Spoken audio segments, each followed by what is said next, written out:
Okay, continuing. So, for these Upper Paleolithic cave paintings or frescoes, on the page in your resources that you should be reading from, I have a picture at the top, and that is what they're talking about. But the really cool pictures, in my opinion, start below that, and those are the pictures of hands. And the first picture is of a single hand on that wall. And the quote underneath it, I think, goes really well with it. There is a certain strange, palpable power from these images. And it's not only that the paintings are so accomplished, so well done. There is something that touches us instantaneously, something that is completely awesome. What you are witnessing is the origin of the modern human soul and the beginning of figurative representation. That's pretty powerful. That single hand, you could stand there and know that between 27 and 40,000 years ago, somebody was standing right there. You can put their hand in the same place. It's pretty powerful.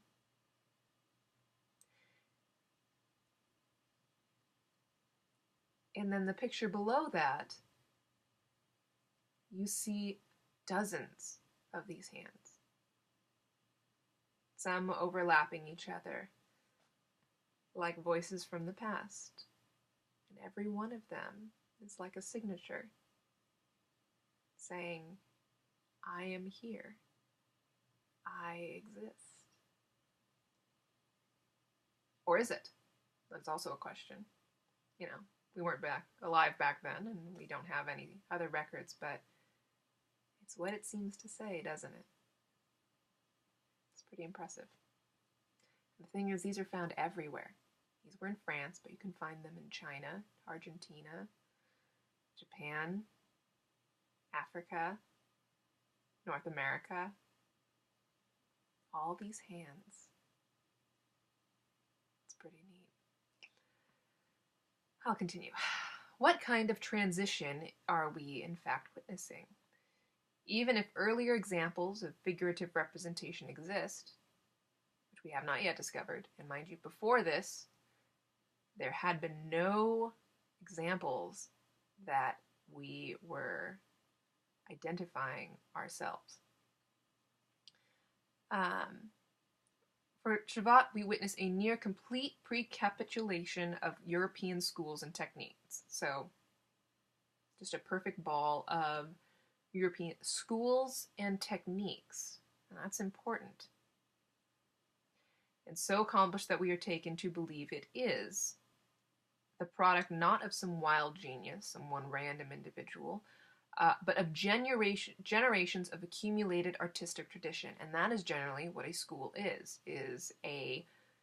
the teachings over years and years and years of a skill set. That's what most, or the old schools were anyway. We do a lot more now.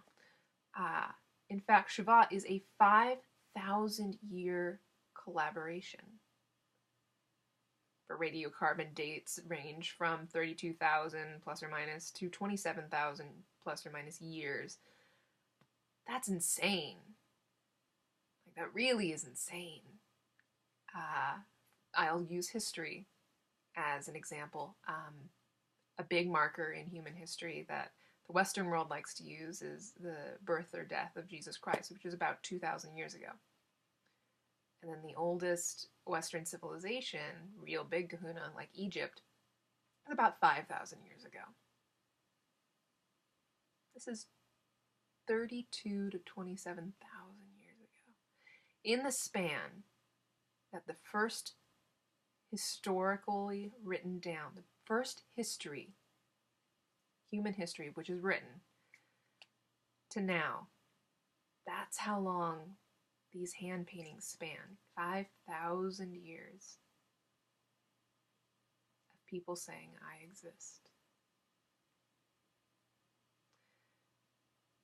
Although there is no evidence the caves were ever lived in, people visited them again and again. Human footprints belonging to a child seem to have been left many years after most of the art was made. Let's see. Many of the paintings appear to have been made only after the walls were scraped clear of debris and concentrations, calcium roughness. This left a smoother and noticeably lighter area upon which the artists worked.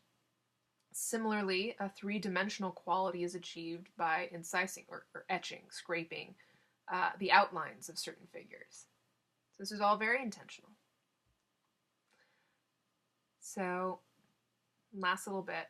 It doesn't matter whether we interpret the authors of the art at Shavat and other Upper Paleolithic caves as shamans or mystics practicing hunting magic, or celebrators of success, or epic tale-tellers, storytellers, or impish doodlers, like in your notebooks.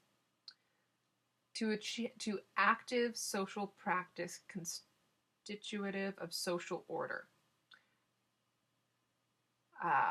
So a whole planned out process that comes through community and organizing. Or to a dead issue following a vital process of creation, something that we just will never figure out. We don't know. There's a purpose that we couldn't possibly conceive of here, 40,000 years later. Does the handprint panel at Shavat indicate self-reference or I? These things may ultimately be unknowable.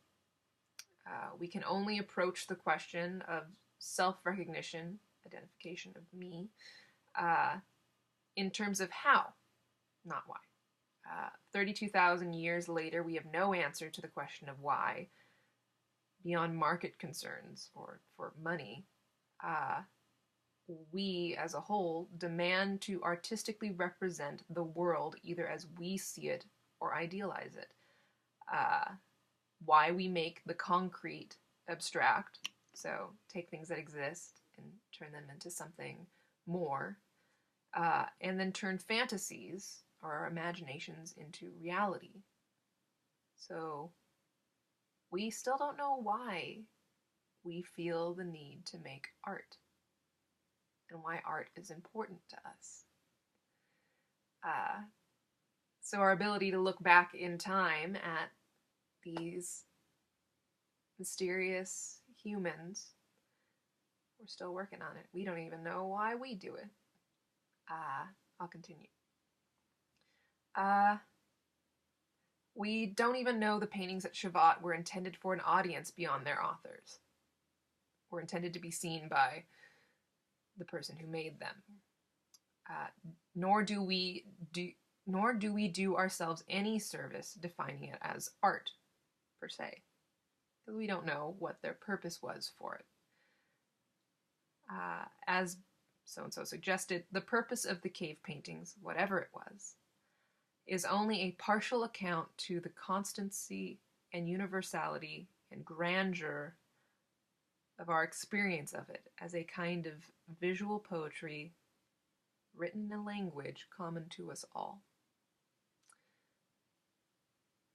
It's pretty powerful stuff, which is why I wanted to share it, which is why I put the whole big chunk up there, and I spent a ridiculous amount of time explaining it. But I know that when I look at these hands, I see me, and I see my past, and I see humanity, and it makes me think big thoughts.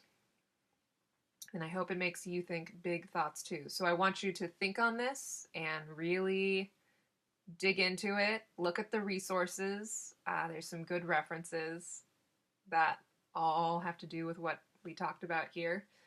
And yeah, be impressed. Because I know in our lesson on hands, I know we sit there and we know we have trouble with hands, and so here are our ancestors saying hi. All right, logging off.